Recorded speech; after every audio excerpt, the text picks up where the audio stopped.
এবারের পর্বে আমরা আলোচনা করব এক্সারসাইজ 7.1 এর 14 নম্বর ম্যাথ নিয়ে। আমাদের 14 নম্বর ম্যাথে রয়েছে y - 2 divided by 4 plus 2y - 1 divided by 3 equal y minus 1 by 3.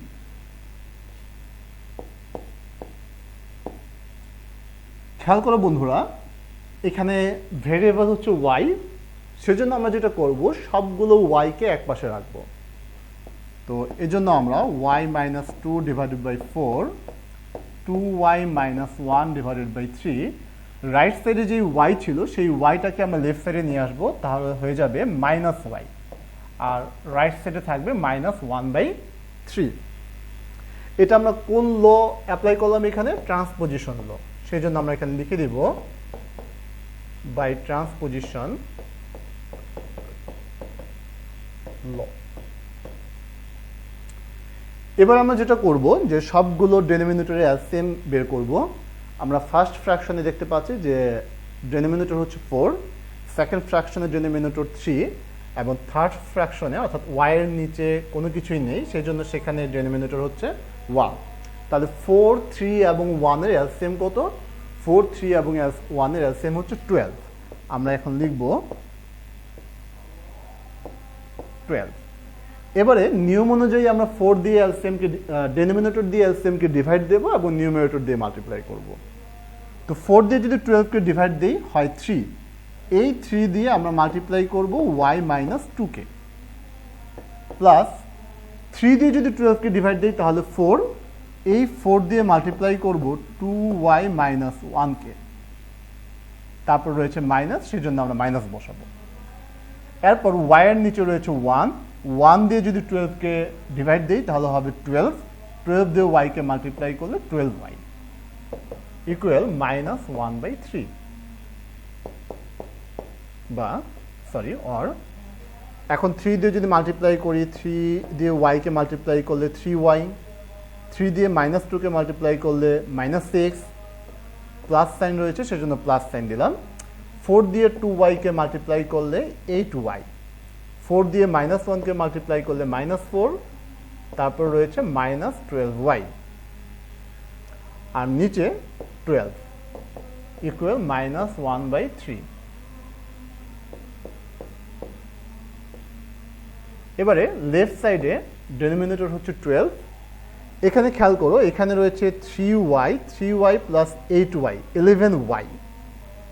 যেহেতু 3y এর সাইনও প্লাস 8y এর সাইনও প্লাস, সেজন্য আমরা দুটো অ্যাড করলাম, 3y এবং 8y 11y। রাইট সাইডে দেখো 11y, আর এখানে পাশে রয়েছে -12y।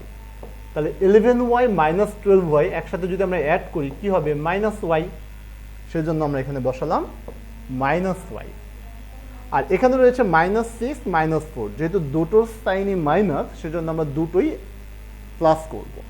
6 + 4 10, that means -10 equal -1/3।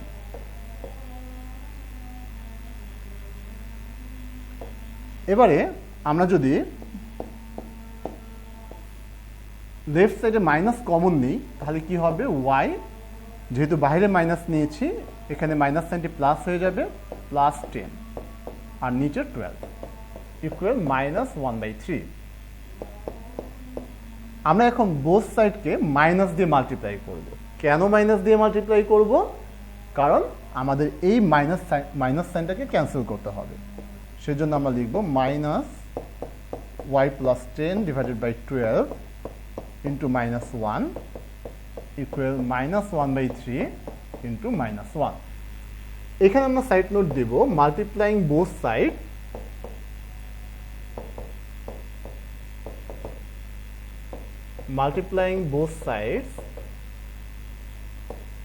by -1। তো মাইনাস দিয়ে যদি মাল্টিপ্লাই করি তাহলে মাইনাসে মাইনাসে হয়ে যাবে প্লাস, y + 10 divided by 12, এখানে মাইনাসে মাইনাসে প্লাস হলে 1/3।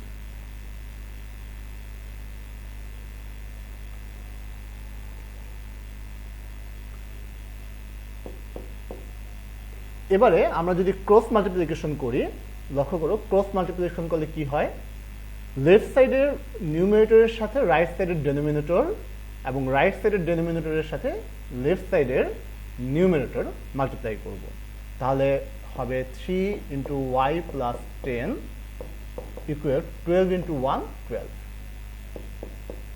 তাহলে কি হয়,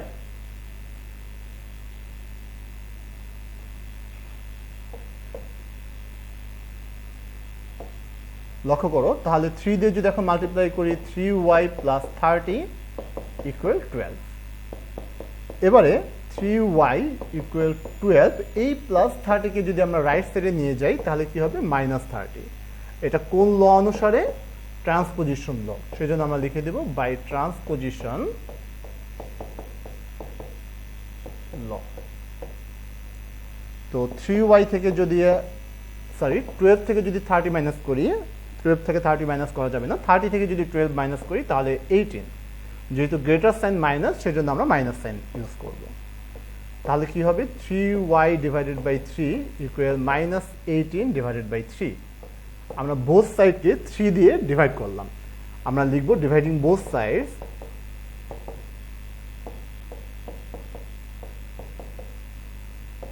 বাই 3 দিয়ে আমরা বোথ সাইডকে ডিভাইড করলাম।